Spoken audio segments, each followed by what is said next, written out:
¿Cuánto pagarías por una obra de arte? ¿10 euros? ¿100? ¿Y si te dijera que hay cuadros que se han vendido por cientos de millones? En este viaje, nos adentramos en un mundo donde las cifras se vuelven mareantes, donde los ceros se multiplican como conejos. Un mundo donde un lienzo puede valer más que un rascacielos. Pero no se trata solo de dinero. Detrás de cada pincelada, de cada trazo, se esconden historias.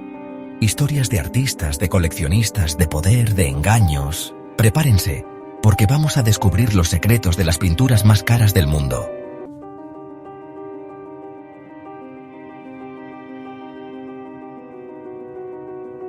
Comenzamos con el enigma más grande de todos, Salvator Mundi, supuestamente de Leonardo da Vinci. En 2017, esta pintura fue subastada por la friolera de $450.3 millones, una cifra que haría temblar al mismísimo Bezos. Pero hay algo que no cuadra.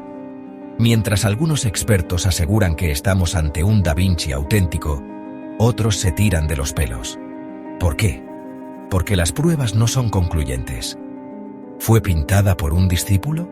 ¿Es una restauración demasiado agresiva? Las dudas planean sobre esta obra como un fantasma.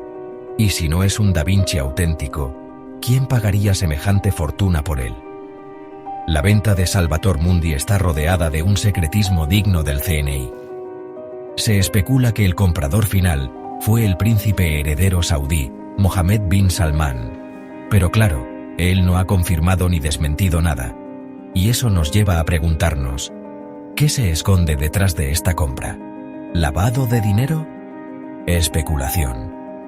Lo que está claro es que Salvator Mundi se ha convertido en un símbolo de la opacidad del mercado del arte. Un mercado donde los precios se disparan, las obras desaparecen y reaparecen como por arte de magia, y las preguntas sin respuesta se acumulan como polvo en un desván.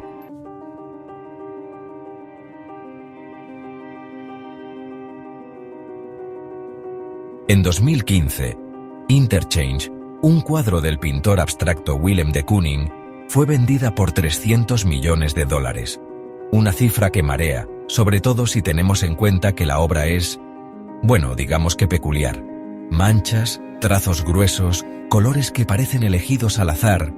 Interchange es una explosión de expresionismo abstracto que puede gustar o no, pero que sin duda no deja indiferente. ¿Cómo es posible que una obra que algunos considerarían un simple cuadro mal pintado alcance semejante precio en el mercado? La respuesta, como suele ocurrir en el mundo del arte, es compleja y está llena de matices. El comprador de Interchange también quiso mantener su nombre en secreto. Un misterio más en esta historia, que nos lleva a preguntarnos, ¿qué lleva a alguien a gastarse una fortuna en una obra que a ojos de muchos es incomprensible? Algunos hablan de inversión, de la búsqueda de un valor refugio en un mundo cada vez más incierto. Otros, de la necesidad de poseer algo único, algo que los distinga del resto de los mortales. Sea como sea, lo que está claro es que el mercado del arte se mueve por reglas propias, reglas que escapan a la lógica del común de los mortales. Y en este juego, Interchange se ha convertido en una pieza clave, una pieza que nos recuerda que, a veces, la belleza, o la falta de ella, está en el ojo del que paga.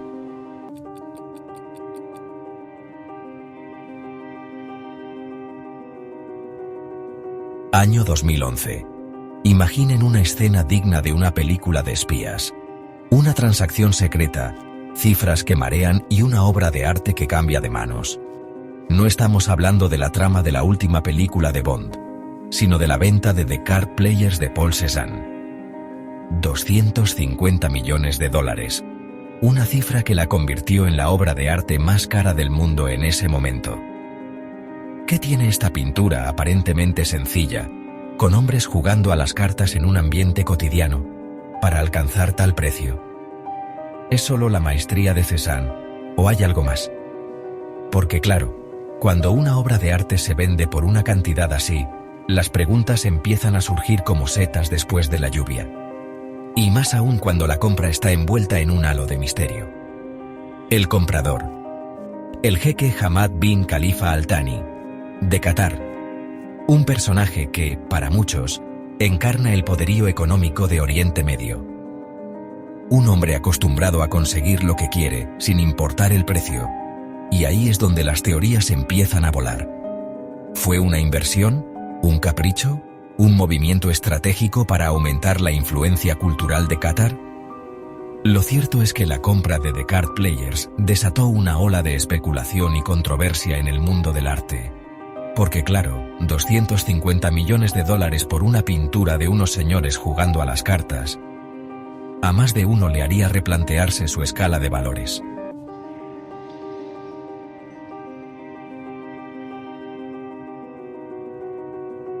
Paul Gauguin. Un nombre que evoca imágenes de islas paradisíacas, colores vibrantes y mujeres tahitianas. Su arte es un portal a un mundo que muchos solo pueden soñar. Y en el centro de todo, Nafea Fa'aipoipo, ¿cuándo te casas? Una obra que nos transporta a un mundo exótico y lleno de misterio. Un cuadro que captura la esencia de la vida en Tahití. En 2015, esta pintura se vendió por 210 millones de dólares, convirtiéndose en una de las obras más caras jamás vendidas. Un precio que refleja su valor incalculable. Pero ¿qué hay detrás de este precio astronómico? ¿Qué hace que esta obra sea tan especial y deseada? ¿Es solo la belleza de la imagen o hay algo más profundo que nos atrapa? ¿Algo que resuena con nuestra propia humanidad? Porque Nafea Fa'aipoipo no es solo una postal del paraíso. Es una obra que invita a la reflexión. Es una ventana a la mente de Gauguin, a su búsqueda de lo primitivo, a su fascinación por la cultura tahitiana y su deseo de escapar de la sociedad occidental. Un deseo de encontrar algo más puro y auténtico. Es una obra que nos habla de la condición humana, del deseo, de la soledad, de la búsqueda de identidad. Nos conecta con nuestras propias emociones y anhelos. Y quizás esa sea la clave de su valor incalculable. Un valor que va más allá del dinero.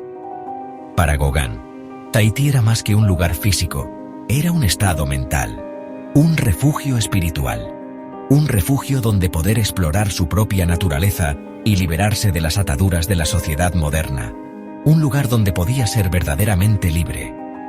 Y en Nafea Fa'aipoipo vemos reflejada esa búsqueda. Una búsqueda de significado y autenticidad. Las dos mujeres tahitianas, con sus miradas enigmáticas, nos invitan a cuestionarnos el significado de la vida, del amor, de la felicidad. Nos invitan a mirar más allá de lo superficial. ¿Es casualidad que esta obra alcanzara un precio tan elevado en un mundo cada vez más globalizado y acelerado? ¿O es un reflejo de nuestros propios deseos y miedos?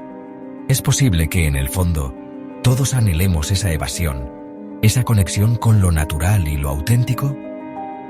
Un deseo de volver a lo esencial. Lo que está claro es que Nafea Fa'aipoipo es mucho más que una simple pintura. Es una obra que trasciende el tiempo y el espacio. Es un espejo que nos devuelve una imagen de nosotros mismos, de nuestros deseos y nuestras contradicciones. Un reflejo de nuestra propia humanidad. Y eso, amigos míos, no tiene precio. Es un legado eterno de Gauguin.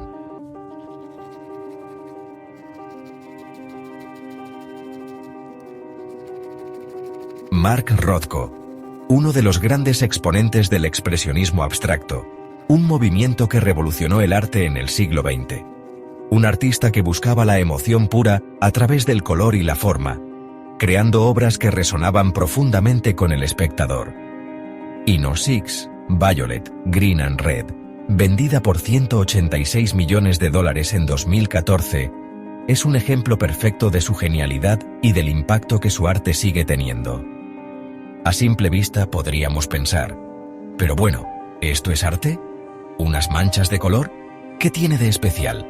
Pero claro, ahí está la magia de Rothko. Su obra va más allá de lo que vemos a primera vista.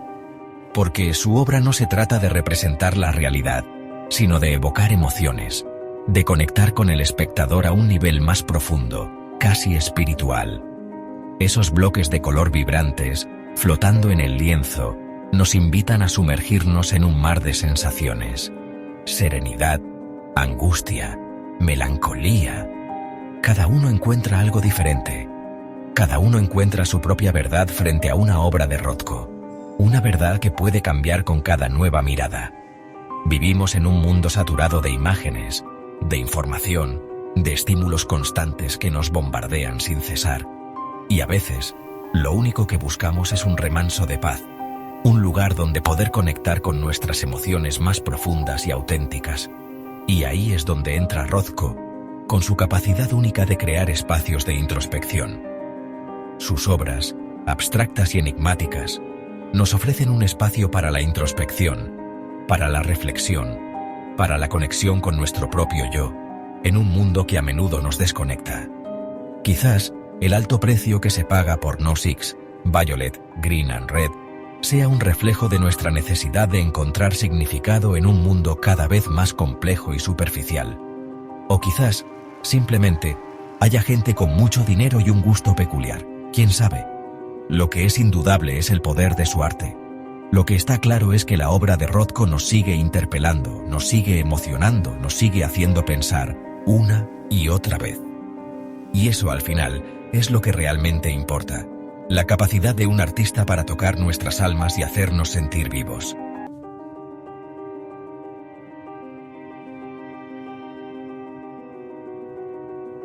En 2015, Les Femmes d'Alger, versión O, de Pablo Picasso, se vendió por la friolera de $179.4 millones. Casi nada. Un nuevo récord para el genio malagueño. Pero lo que realmente nos interesa no es la cifra, que ya impresiona bastante, sino la historia que esconde esta pintura. Picasso la pintó en 1955, formando parte de una serie que dedicó a Eugène Delacroix, otro gigante de la pintura. ¿Un homenaje? Sin duda. Pero como todo lo que hacía Picasso, esta serie esconde mucho más. Algunos expertos creen que Les Femmes d'Alger es también un reflejo de las propias obsesiones de Picasso. Y es que, seamos sinceros, ¿qué sería de Picasso sin sus mujeres? Les Femmes d'Alger representa un harén, un tema recurrente en la obra de Delacroix. Pero en manos de Picasso, el harén se transforma, se llena de color, de formas geométricas, de una energía casi salvaje. Algunos críticos ven en esta serie una especie de diálogo entre Picasso y Matisse, su gran rival y amigo. ¿Quería Picasso superar a Delacroix? ¿O simplemente buscaba una nueva forma de expresar su propia visión del mundo, de la mujer, del arte? Las respuestas, como siempre ocurre con Picasso, se esconden entre los trazos, los colores y las formas.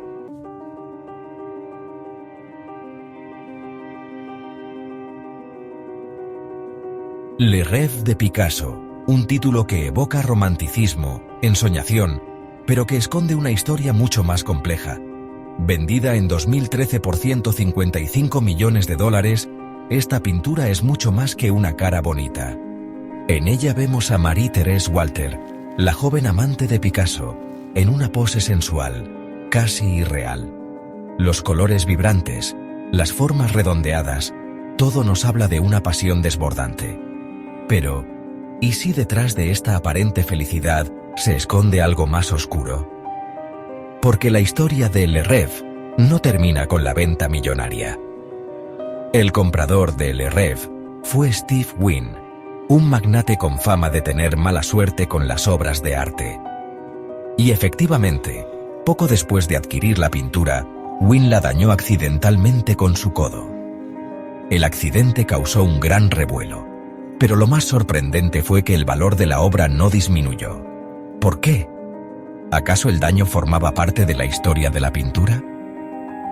Algunos vieron en el accidente una metáfora de la propia relación de Picasso con Marie-Thérèse. Una relación apasionada pero también tumultuosa. Un sueño roto, como la propia pintura.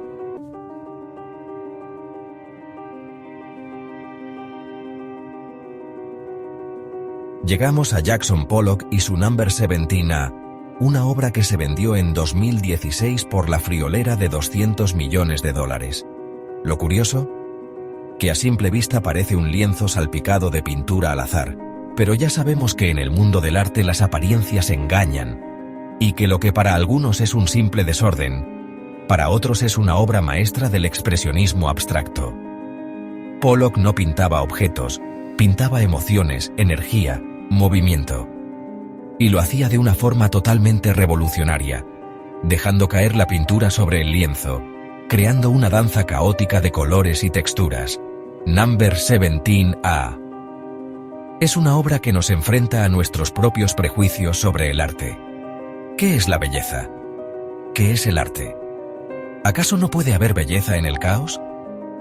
Para muchos coleccionistas, Number 17A es mucho más que una simple pintura. Es un símbolo de la era moderna, de la ruptura con las normas, de la libertad creativa. Es el caos controlado de un genio que supo plasmar en un lienzo la energía de una época.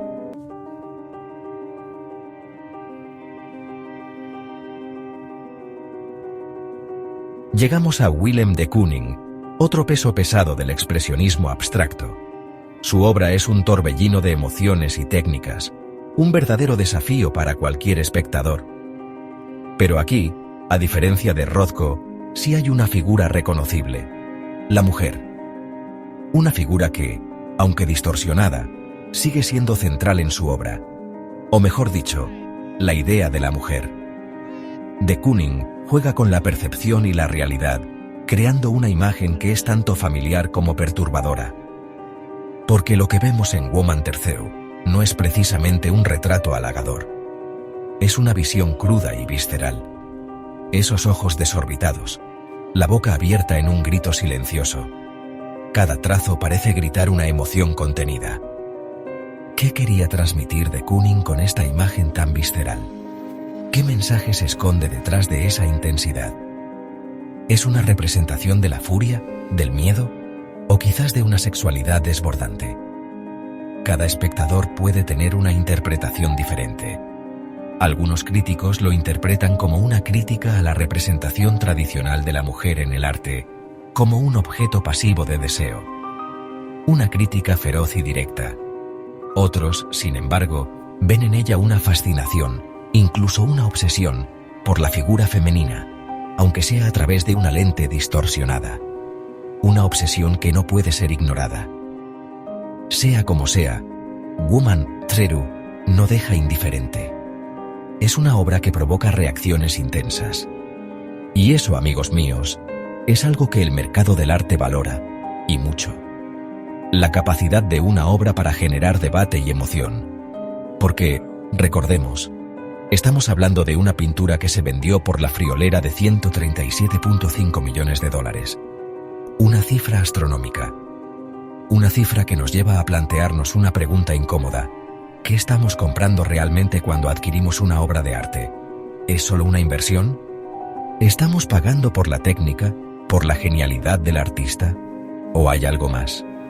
¿O estamos pagando por la historia que hay detrás, por las emociones que nos despierta, por la posibilidad de poseer algo único, irrepetible, algo que nos conecta con el artista y su visión? En el caso de Woman Terceu, la respuesta parece estar en la provocación, en la capacidad de la obra para generar debate, para incomodar, una obra que desafía nuestras percepciones. Y es que, a veces, el arte que más nos perturba es el que más nos obliga a mirarnos a nosotros mismos. Nos confronta con nuestras propias emociones y pensamientos.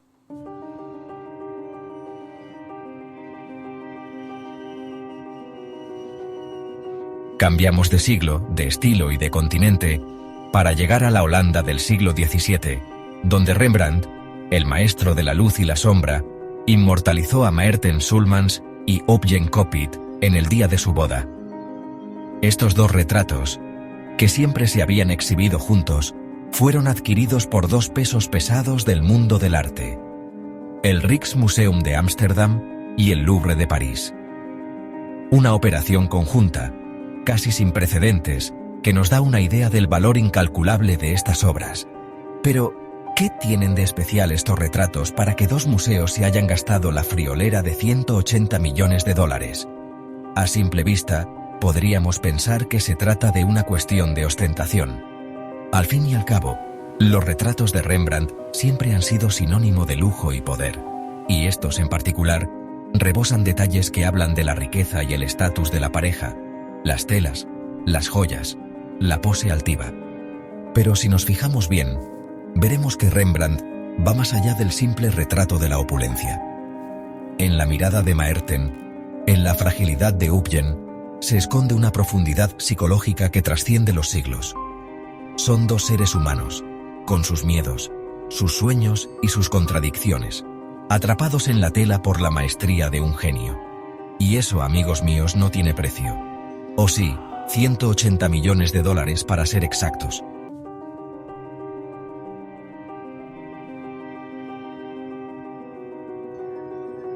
Y con eso, concluimos nuestro viaje por las pinturas más caras y misteriosas de la historia.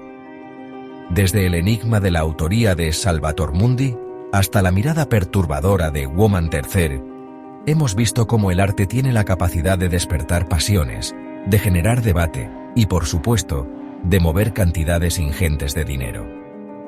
Cada una de estas obras, más que una simple transacción monetaria, lleva consigo una historia oculta, una narrativa de poder, misterio y secretos. Historias que nos hablan de la obsesión por la belleza, por la fama, por dejar una huella en el mundo. ¿Cuál de ellas crees que guarda el enigma más profundo? ¿Y qué está dispuesto a pagar el mundo por poseer un pedazo de historia?